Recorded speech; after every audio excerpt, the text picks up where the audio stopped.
saudara-saudari, para sahabat Monsinyur Gabriel Manek di mana saja berada yang saya kasih. Selamat bertemu di dalam Refleksi Iman SMGM edisi 6 April tahun 2023 bertepatan dengan Hari Raya Kamis Putih.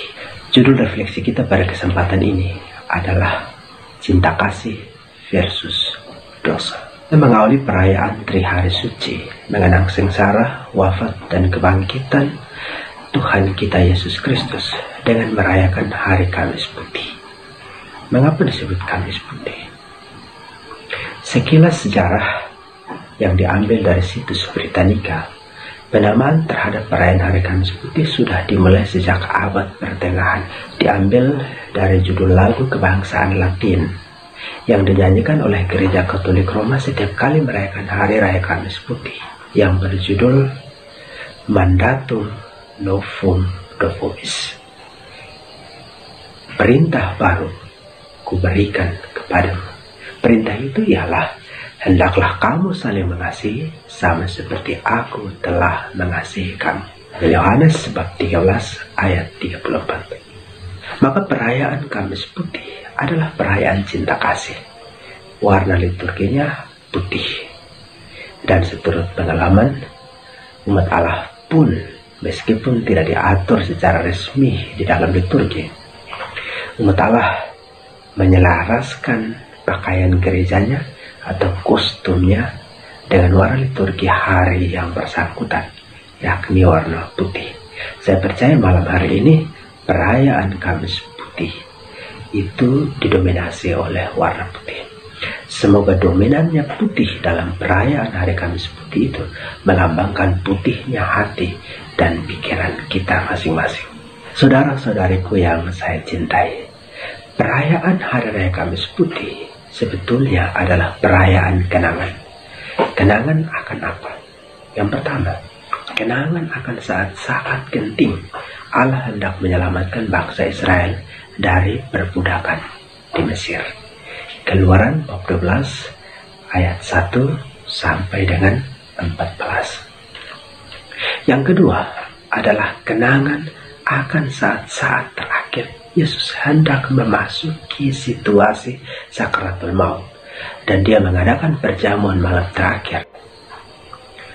Baik kenangan akan pembebasan Allah terhadap bangsa Israel dari perbudakan Mesir maupun kenangan akan perjamuan malam terakhir Yesus dan para muridnya, kenangan itu kental dengan nuansa cinta kasih dan itu dikenang turun-temurun sampai saat ini dan hingga selama-lamanya. Bangsa Israel mengumandangkan kenangan itu di dalam Shema Israel. Kenangkanlah ini setiap kali kamu duduk di rumah atau bergegas di jalan, ketika kamu makan atau minum, ketika kamu mau tidur atau hendak bangun. Atau kata-kata Yesus sendiri yang ditulis oleh Santo Paulus, lakukanlah ini sebagai kenangan akan daku. Saudara-saudaraku, para sahabat Monsinyur Gabriel Manek yang saya cintai, hidup ini singkat di dunia ini, maka buatlah kenangan sebanyak-banyaknya. Tetapi kenangan yang sifatnya kekal abadi adalah kenangan yang syarat dengan cinta kasih. Cinta kasih itu harus menghalau egoisme dan ingat diri.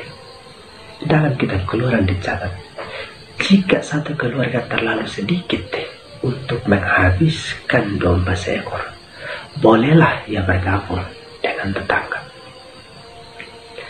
Cinta kasih itu menonjolkan sikap kerendahan hati. Kalau aku guru dan Tuhanmu membasuh kakimu, hendaklah kamu pun membasuh kaki satu sama lain. Menghalau egoisme akan menghadirkan sikap respek terhadap yang lain. Menonjolkan kerendahan hati akan menghalau sikap tinggi hati atau kesombongan manusiawi kita. Jika demikian halnya itu yang terjadi, maka cinta itu sebetulnya merangkul dan mempersatukan. Yesus sekalipun dia tahu bahwa di antara para murid sudah ada yang tidak memiliki kesatuan hati dengan dirinya. Ada yang berkhianat seperti Yudas Iskariot. Ada yang akan menyangkal Yesus pada saat situasi tersulit yang dialami oleh Yesus, seperti Simon Petrus.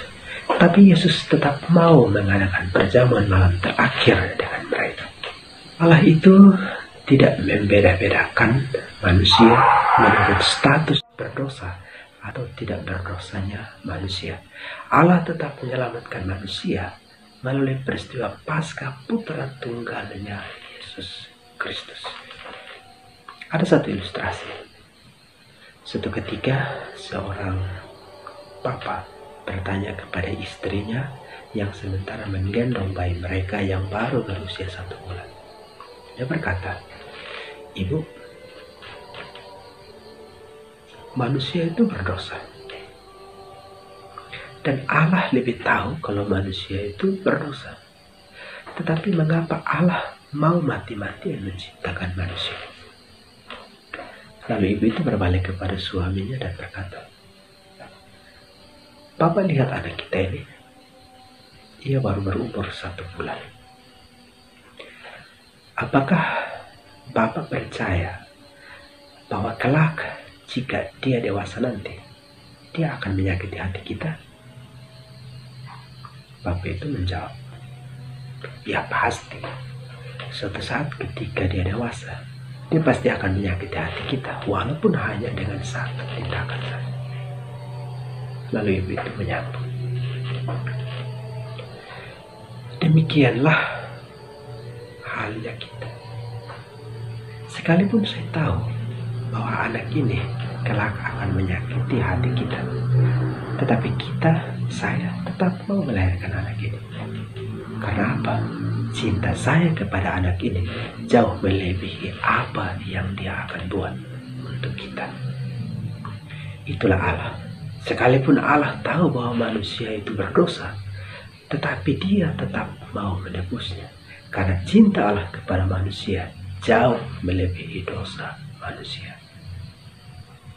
Saudara-saudara yang terkasih, SMGM melayani dengan sepenuh hati. Melayani tanpa memisahkan, tanpa membeda-bedakan dan mencerai-beraikan. Di mana dosa bertambah-tambah, di situ rahmat Allah berlimpah-limpah. Demikian kata Santo Paulus di dalam Roma bab 5 ayat 20.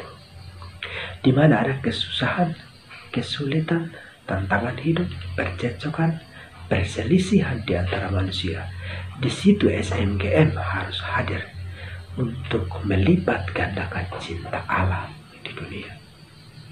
Selamat melayani, selamat pesta Paskah, Tuhan